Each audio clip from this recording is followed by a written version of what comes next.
ላይ ካየው በኋላ ነው ይሁን እንዲሆኛለው እንዴ እኔ ነኝ እንዴ ለራሴ ተገርሜ ነው ሲጀመር እኔ ነኝ እንዴ አልኩት እና እኔ የሆንኩ ራሱ አልመሰለኝ እና ደግሞ ይሄ በተመስጦ ነው እንጂ ያደረኩት አውቄ ለቤተክርስቲያናችን እንቅፋት እንዲሆን ምናምን ፈልጌ አይደለም። ምህላን ብታበዙ አልሰማችሁ እጆቻችሁ ደም ተሞልተዋልና ታጠቡ።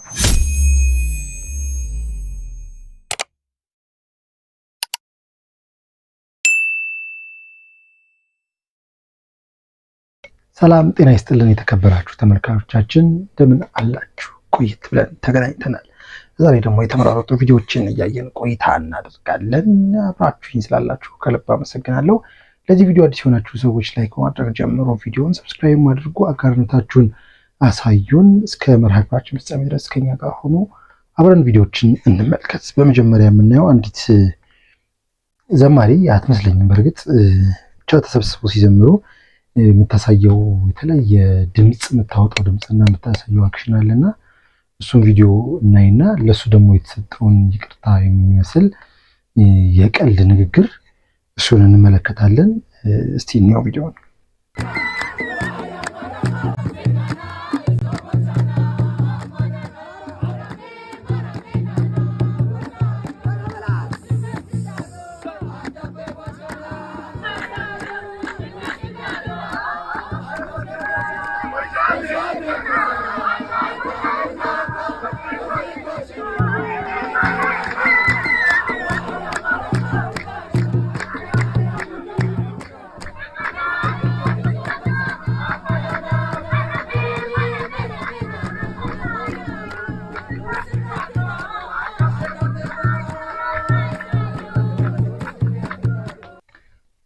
ያያችሁት ነው የምታወጣው ድምጽ በጣም የሚሰቀጥጥ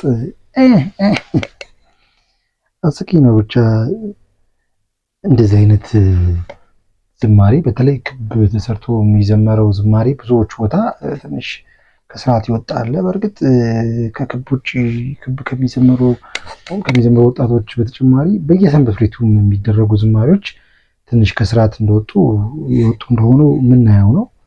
በጣም በተለይ በዚህ በጥምቀት ጊዜ አይታችኋል። ከተለያዩ ቦታዎች የተቀረጹ ቪዲዮዎች በዚህ በማህበራዊ ሚዲያ ሲተላለፉ አይታችኋልና እነዛ ቪዲዮዎች በጣም ስርዓት መያዝ ያለባቸው የመዝሙር እንትኖች እንዳሉ እናስባለን።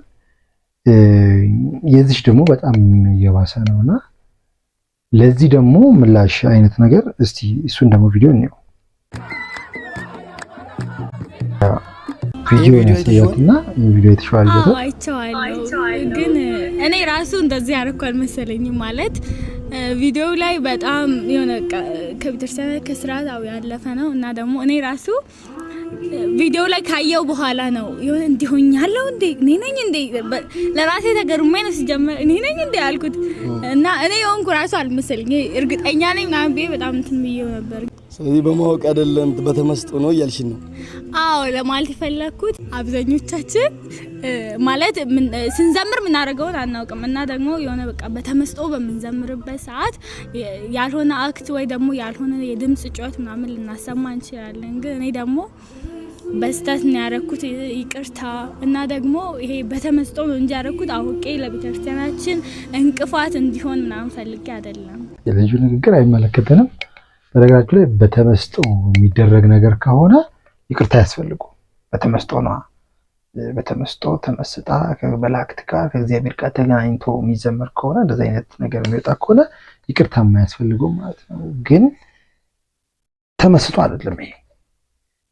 በጣም ተመስጣ መዝሙሩ መስጧት በጣም የተለየ መንፈስ ገብታ ምናምን የዘመረችው ዝማሬ አይደለም። በቃ ምንም ስርዓትም ስለማያውቁ ዝማሬ ስለማያውቁ እንደዚህ እንዴት እንደሚዘመር ስለማያውቁ ነው በዚህ ልክ የዘመሩት እንጂ አሁን ልጁና እሷ እንደሚሉት በተመስጦ ስለዘመርን በተመስጦ ስለዘመርሽ እንደዚህ አይነት ድምጽ አወጣሽ፣ እኔም በተመስጦ የምዘምረውን ነገር አላውቅም፣ በተመስጦ ስለዘመርኩ ነው እንደዚህ አይነት ድምጽ ያወጣሁት አላውቅም።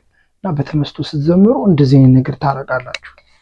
እንደዚህ አይነት ቀልና የንቀት ንግግር ቤተክርስቲያኗን የማይመጥን ነገር በጣም ስርዓት ሊይዝ ይገባል። እንደዚህ አይነት ሰዎች ናቸው ቤተክርስቲያኗን የሚያስንቁት ማለት ነው። መማር ካለባቸው በትክክል ገብተው ሰንበት ቤትም ገብተው መማር ይጠበቅባቸዋል። ሌላም ማህበራትም ሌላም ነገር ላይ ገብተው መማር ይጠበቅባቸዋል። አለዛ ማንበብ መጠየቅ ይጠበቅባቸዋል እንጂ ተመስጦ ምናምን እያለው እንደዚህ አየር መያዝ በጣም እንትን ነውና ድንቁርነታችሁን ይባሳ ታጋልጡ ነው የምንለው። ሌላ አንድ ቤተክርስቲያኗን ለማዋረድ ቤተክርስቲያኗን ያላትን ክብር ለመቀነስ የሚጥሩ ሰዎች ቢሰሩት ቪዲዮ አለና አሉ ብዙ ልጆች አሉ በእንደዚህ መልክ እየሰሩ እየተንቀሳቀሱ ያሉ እና ይታወቃሉ ማለት ትታወቃላችሁ። ነገራችሁ ላይ ማን እንደሆናችሁ እንደምትሰሩ የት እንዳላችሁ ይታወቃልና አንድ ግን አሁን ያው ሰሞኑን ጥምቀት ስለነበረ በጥምቀት ጊዜ ደግሞ ታቦታቱ ከመንበረ ክብራቸው ተነስተው ወደ ሜዳ ወርደው ያድራሉ። ከተራ ሆነው በነጋታው ደግሞ ይመለሳሉና ይህንን በማስታከክ ለመቀለድ የሞከሩ ሰዎች አሉና እኛ ውስጥ ቪዲዮ ነው።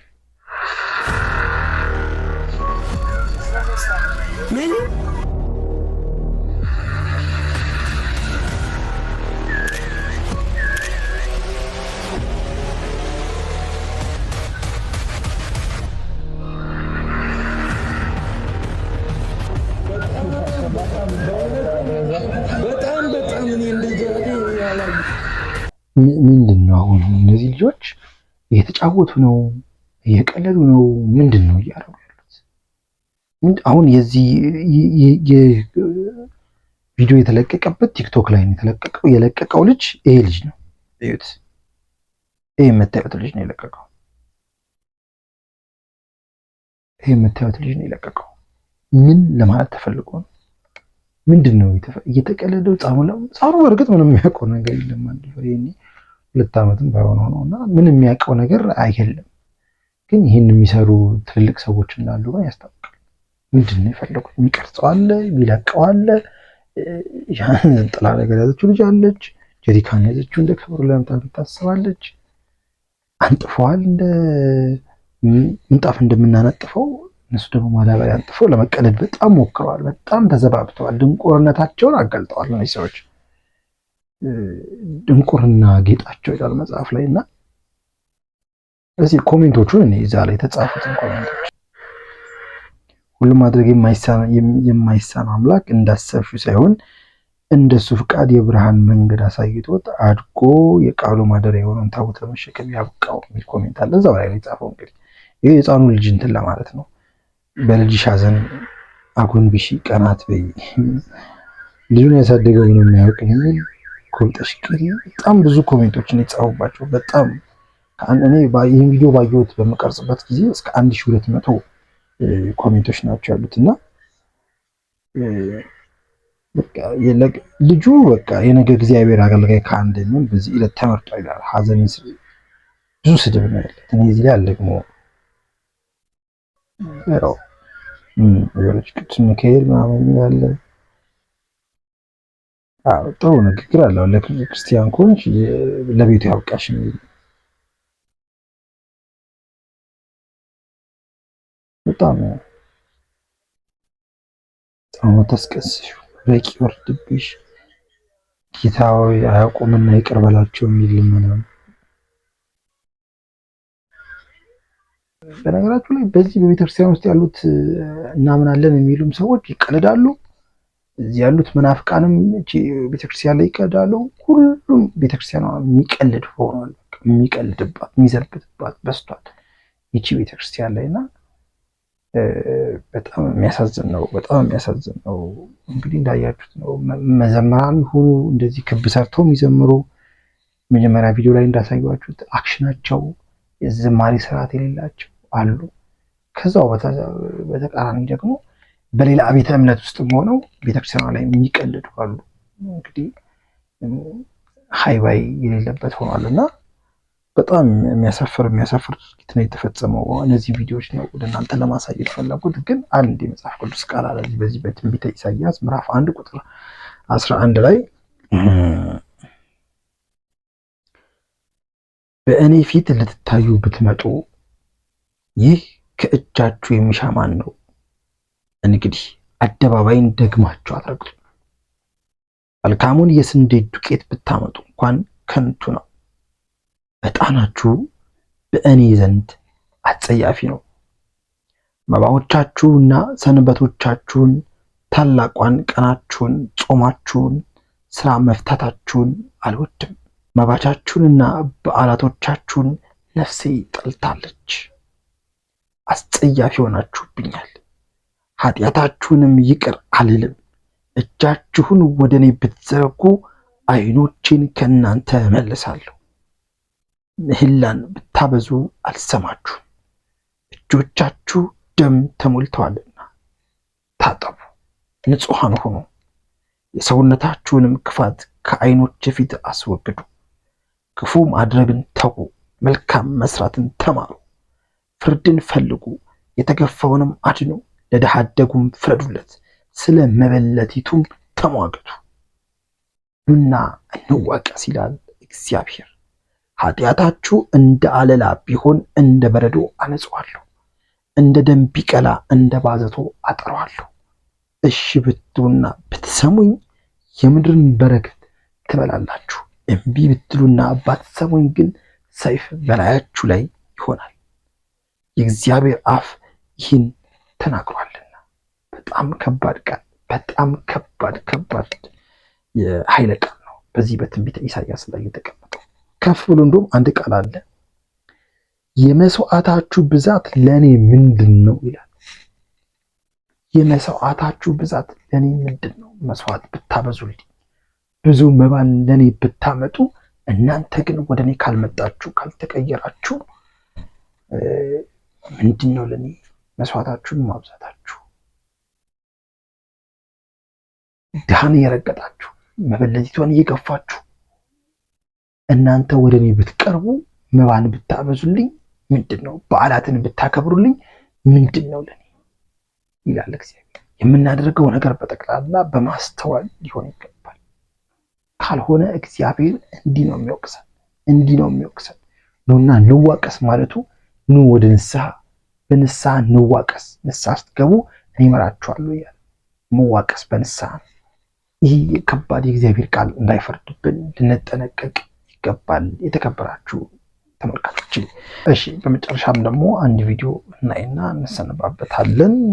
አንዲት እማሆይ የዘመሩትን ዝማሬ ነው እንግዲህ እንድታነጻጽሩት ፈልጌ ነው። ቅድም ካሳዩአችሁ ዝማሬና እነዚህ እናቶች ከሚያቀርቡት ዝማሬ ጋር እያነጻጸራችሁ ለእግዚአብሔር የቀረበው የቱ ነው ብላችሁ እንድታነጻጽሩ ስለፈለኩኝ ነው።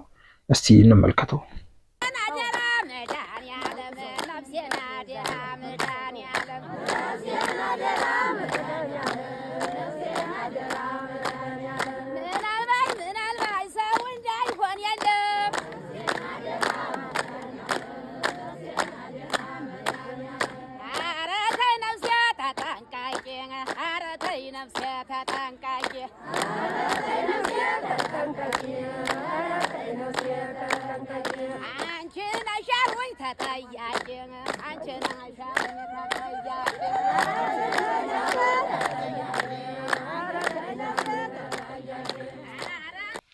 ያቻው እንድናነጻጽረው ፈልጌ ነው።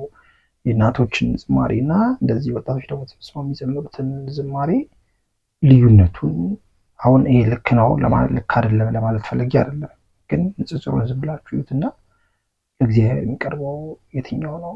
በጣም አስቸጋሪ ስለሆነ አሁን መጀመሪያ ያሳየኋችሁ ቪዲዮ ይሄኛው ማለት ነው እና አሁን ያያችሁት ቪዲዮ የእናቶች ዝማሬ በጣም ሰማይና ምድር ለየቅል ነው። እግዚአብሔር የልብን መሻት ወይም የልቡናን ንጽህና ነው ዋነኛ እንደ መስዋዕት አድርጎ የሚቀበለውና እንደዛ እንድትረዱት ፈልጌ ነው። አብራችሁኝ ስለነበራችሁ ከልብ አመሰግናለሁ። እዚህ ድረስ ያያችሁ ሰዎች ላይክ ማድረግ ቪዲዮ እንድትጨርሱና ለሰዎችም እንዲዳረስ ሼር እንድታደርጓቸው ጠይቃችኋለሁ። አብራችሁኝ ስለነበራችሁ ከልብ አመሰግናለሁ። ቻው፣ ሰላም ሁኑ። እንደ ሀገርም ዛሬ ብዙ የሚያስነቅፈን ነገር አለ። ብዙ የተዋረድንበት የምንነቀፍበት የምንሰደብበት የአሕዛብ መሳቂያ መዘባበቻ የሆንበት ነገር አለ። የእርስ በርስ ጦርነቱ፣ መበላላቱ፣ መነካከሱ፣ መለያየቱ ይሄ ነቀፌታ ነው። ይሄ ስድብ ነው፣ ነውር ነው። በቅድስት ሀገር በኢትዮጵያ ሀገሪቱ ሀገረ እግዚአብሔር ነው የምትባለው። ህዝቧ ህዝበ እግዚአብሔር ነው የሚባለው። ብዙ አድባራት ብዙ ገዳማት ያሉባት ምድር ናት ኢትዮጵያ። ማህሌቱ ይደርሳል፣ ሰዓታቱ ይቆማል፣ ስብሐተ እግዚአብሔሩ ይደርሳል፣ ቃለ እግዚአብሔሩ ይፈሳል፣ ኪዳኑ ይደርሳል፣ ቅዳሴው ይቀደሳል፣ ዝማሬው ይዘመራል። ብዙ መናንያት፣ ባይታውያን ባይታውያት፣ መነኮሳት መነኮሳያት ያሉባት ምድር ናት ኢትዮጵያ። መስዋዕቱ ይሰዋል። ምን የጎደለ ነገር አለ? እንደ ቅድስት ሀገር እንደ ኢትዮጵያ ቢሆን ኖሮ ከራሳችን አልፈን ለሌላው በተረፍ ነበረ። ዛሬ ግን ነቀፌታ አለብን፣ ስድብ አለብን፣ ነውር አለብን፣ ሁከት አለ፣ ጦርነት አለ፣ የእርስ በርስ መበላላት፣ መነካከስ፣ መለያየት አለ። ምን ሰማው የሞት ዜና ነው፣ የምንቆጥረው አስከሬን ነው ዛሬ በምድራችን ላይ። ዛሬም ባካችሁ አምላካችን እግዚአብሔርን ይሄን ስድብ ከኛ ርቅ፣ ይሄን ነቀፌታ ከኛ አስወግድ እንበለው። አሕዛብ እኮ አምላካቸው እግዚአብሔር ወዴት ነው ያለው ይላሉ እኮ። ወዴት ነው ያለው? እንግዲህ እግዚአብሔር ከነሱ ጋር ሆነ፣ እነሱ ከእግዚአብሔር ጋር ከሆኑ ይሄ ሁሉ መከራ ለምን ደረሰባቸው ይላሉ እኮ። ግራ እኮ የሚገባ ነገር እኮ ነው። የእንስሳት መብት በተከበረበት በ21ኛው ክፍለ ዘመን ዛሬ የሰው ልጆች መብት በኢትዮጵያ ምድር ላይ አልተከበረም። የሰው ሕይወት ርካሽ ነው። የሸቀጡ ዋጋማ ኑሮማ በየጊዜው እየጨመረ እየተወደደ ይሄዳል፣ እየከበደ። አሁን የረከሰው ኢትዮጵያ ላይ የሰው ሕይወት ነው። ዋጋ አጥቷል። የሰው ሕይወት ወድቆ ይቀራል። በጠራራ ፀሐይ ተናል ወጥቶ ለመግባት ስጋት ነው። ዛሬ ይሄን ያህል ሚሊዮን ብር አምጣ እየተባለ መታገት ነው። አንዳንድ ጊዜ ከፍለውም የማይድኑ ሰዎች አሉ። ገንዘባቸውንም ከፍለው ይገደላሉ። ምን ይሄ ብቻ ዛሬ እንዴ ገዳማት ውስጥ ገብተው እኮ ክፎቹ፣ ጨካኞቹ፣ አረመኔዎቹ፣ ነፍሰ ገዳዮቹ ድምፅ አራዊቱን፣ ግርማ ሌሊቱን፣ ጸባጋንንቱን ታግሰው በጾም በጸሎት በስግደት ተጠምደው የሚኖሩትን ለሀገር ለወገን የሚጸልዩትን አራዊቱን አስለምደው ከአንበሳ ጋር ከንብ ጋር ከጅብ ጋር ከድብ ጋር የሚጫወቱትን በግፍ እንደ በግ እንደ ዶሮ ሲያርዱ እንደ ጎመን ሲቀረድዱ አላየንም እንዴ?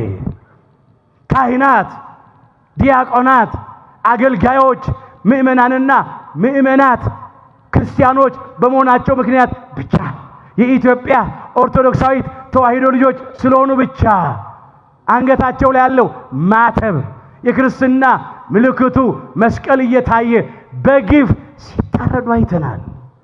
እግዚአብሔር በቃችሁ ይበለን። አሁን ስለት መሳል፣ ብጻት መግባት፣ ልመና መለመን፣ ጸሎት ማቅረብ።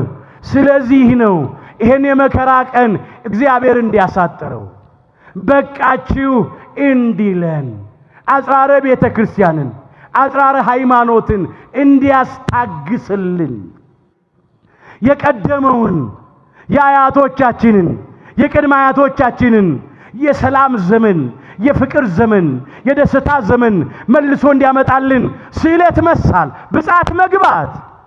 ኢትዮጵያ የምትታወቀው በእንግዳ ተቀባይነቷ ነው። ዛሬ ግን የገዛ ልጆቿን የምታፈናቅል ናት፣ የምታሳድድ ናት፣ የምትገድል ናት፣ የምትወግር ናት። ይሄ ነው የዛሬው ታሪካችን። እኔ ምን ልንገራችሁ? ተጨንቀናል። እግዚአብሔር ከጭንቀታችን ያረጋጋል። አዝነናል። እግዚአብሔር ከሐዘናችን ያጽናናል። እባካችሁ ነቀፌታችንን አስወግድልን እንበለው። ስድባችንን አርቅልን እንበለው። የወገኖቻችንን ስጋ የምድር አራዊትና የሰማይ አሞሮች እየበሉት ነው ያሉት። እዚህ ዘመን ደርሰናል። ወጥቶ ለመግባት እኮ ሰላም የለም እኮ ዛሬ ስጋት እኮ ነው፣ ጭንቀት ነው፣ ፍርሃት ነው፣ ድንጋጤ ውስጥ እኮ ነው ያለ ነው። ሲመሽ እንዴት ይነጋል ነው። የመከራ ሌሊት ቶሎ አይነጋም፣ ረጅም ነው። ሲነጋ ቀኑ እንዴት አድርጎ ይመሻል ነው። የመከራ ቀንም ቶሎ አይመሽም፣ ጭንቅ ነው። እግዚአብሔር በቃችሁ ይበለን።